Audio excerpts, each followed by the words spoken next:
untuk mengurus tekanan fizikal dari segi sukan dan akademik juga, sebab saya berpegang pada satu prinsip ni bahawa bukan jadi number one tetapi the only one. Jadi saya haruslah seimbangkan dari segi sukan dan juga akademik. Setiap petang saya dari pasukan Mata Tentera Diraja Black Scorpion akan ada training waktu petang, dan pada waktu malam juga saya akan fokus betul-betul waktu study, kerana saya di sini masa yang diberikan adalah terhad. Jadi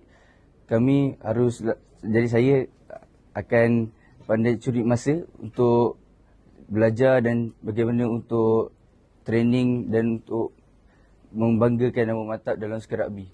So dengan kehebatan pasukan rugby dan kecemerlangan saya dalam bidang akademik, saya bersyukur dan saya berbangga diri kerana dapat anugerah lembaga tadbir ini.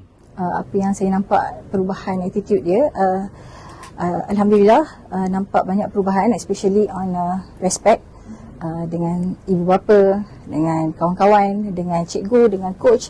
Alhamdulillah saya nampak respect tu lebih tinggi. Lepas tu dia mencari keredaan. So sentiasa minta doa dan sentiasa berjumpa dengan cikgu bersapa.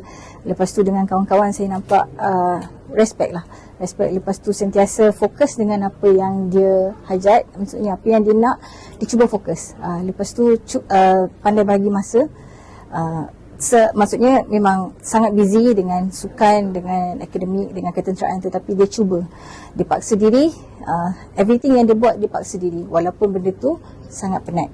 Alhamdulillah. So setakat ni